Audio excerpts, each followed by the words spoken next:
Hey guys, please excuse that I look like a hot mess. It is quite late on Saturday. The boys just left. By boys, I mean Max and Jeremy. They went to one of Jeremy's friends' house for the night. And it's been a very hectic day up until now with cleaning and swimming lessons and all that stuff.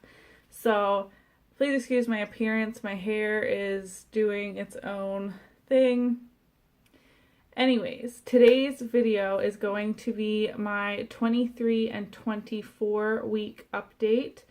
I'm going to try and get through this quite quickly. However, if you guys would prefer that I do these weekly instead of bi-weekly, and then I'd have like more frequent but shorter videos, definitely let me know in the comments and I can try and do that. I do work full time, so I'll try my best, but I think if you'd rather watch these videos in that format, then I'm definitely willing to try and do that for you guys. Jumping right into symptoms that I've had since my last update, which was 21 and 22 weeks, shin splints. I talked to my doctor about this because I've since had an appointment. And I'm getting shin splints at work because I am walking on a hard tile floor for 8 hours a day. And the only real solution she could offer me was to wear proper running shoes. However, we wear non-slips, like non-slip food service type shoes, because there's a huge falling risk. And I would rather deal with the shin splints a few times a week than be at risk for falling, because falling is going to be more dangerous for me and the baby. Next, restless leg syndrome at night. I am finding it so hard to fall asleep at night because I just have like this tingly, weird feeling in my legs. I don't know if it's because my legs are starting to get some swelling throughout the day, especially on days that I work, and then when I'm finally like laid down and done for the night, the swelling is starting to go down and it gives like that tingly feeling where you feel like you need to move your legs all the time. It's super distracting, especially when you are trying to go to sleep. The baby is finally big enough to kind of feel where he is. Right now he is sideways, meaning like his head is on my right side and I can feel his bum on my left side, like he's horizontal. And I'm hoping he gets himself turned around pretty soon. He's starting to lose space. He's quite a big boy. And I really do not want to have them like externally rotate him, like with their, like a doctor physically turn him, because I've heard that is super painful and that's really not ideal. Ideally, obviously, he would go head down on his own. So he still has a little bit of time to do that, but he's really uncomfortable when he stretches out. Because he's sideways, my stomach kind of flattens and then protrudes outwards, and that is extremely uncomfortable. And sometimes he'll just stay like that and I really feel like I can't breathe. It hasn't been that fun these past few weeks. He is starting to get lower. I don't know if that is just him moving downwards or he's just getting heavy and my belly is just kind of sinking down. And then when I stand up, because he is so low, I instantly feel like I need to pee. Even if I don't really need to pee, if I'm going from sitting to standing, I feel like I need to pee, and it's super annoying sometimes. And when I'm sitting like I am now, I can tell that my uterus is pretty much up to under my ribs, because I have that can't breathe feeling, like I have too many organs being shoved up into my rib cage. If you have been pregnant before, you obviously understand where I'm coming from. It isn't the most comfortable. The most comfortable is to lay in, or like to sit in a more reclined position. At least that's what I've noticed so far. My skin has been less dry. In my last video I talked about how dry my skin was. My skin has been less dry. It's still not where it should be. I still have dry patches. I have a huge one on my eyebrow right here, which makes my eyebrows look really weird. And then at my breakouts, it's still pretty dry. And I'm getting more cystic acne again, which I had kind of in the beginning, and then it started to clear up. I've had cystic acne like pretty much my whole life, so there's nothing I can really do about it. The only time my skin really cleared up was after I had Max, but my skin had stopped breaking out for the most part for a few weeks there, and now it's definitely breaking out again right here and along my cheekbone here and starting down here, which I usually don't get breakouts on this side here, but they're starting to pop up. But like I mentioned in my last video, acne treatments are drying my skin out even more, which in turn irritates it more. So it's kind of a never-ending cycle right now. I'm just trying to use really gentle skincare products and hope it doesn't get any worse, basically. This is probably going to be TMI.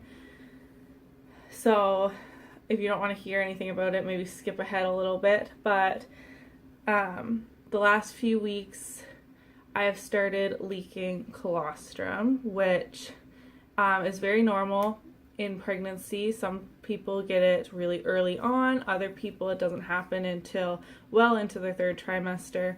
I can't remember when it started happening when I was pregnant for Max, because that was a really long time ago, over 6 years. So I can't remember, and it just depends on the pregnancy as well. I did measure my belly on Monday, which would put me at 24 weeks and 4 days. And I was 40.5 inches around at the widest part of my belly. And I have been rewatching a lot of Jess Pham's older videos of her pregnancy vlogs. She is my favorite like family type YouTube channel right now. I just recently started watching her in the last few weeks. So I went back because I am a new subscriber, and I've been watching her pregnancy vlogs from like with Lilia and the twins. I haven't really started watching any with Landon yet, but I kind of went back in time in the older videos of her channel, and I watched her 26-week update with twins with Kyson and Caden. And she measured her belly in that video, and she was 40.25 inches at 26 weeks. So I am bigger now than she was when she was further along and she had twins. So this baby is definitely big. I have gained, like, pounds wise, the perfect amount of weight up until now. According to my doctor, I haven't been gaining weight too fast. This baby is just very large for how far along I am. And yes, we had a dating ultrasound. So at the very beginning of the pregnancy, I think I was 7 weeks, I had an ultrasound that confirmed my due date. So it's not that my dates are wrong or anything. He is just a very big boy. And that kind of terrifies me a little bit, to be honest. I'm not a very big person. I'm 5'4". I was about 125 to 130 pounds, fluctuated around there before I was pregnant. And I have a very petite frame. Like, when I have to buy pants or anything, I need to buy the petite sizes. So having the prospect of this baby being very big, especially if I go full term, I'm quite concerned about it. I want to obviously have a not easy labor and delivery. Like, obviously everyone wants an easy one, but a safe one that's safe for me and the baby. I want everyone to be healthy and make it to the other end in one piece, hopefully.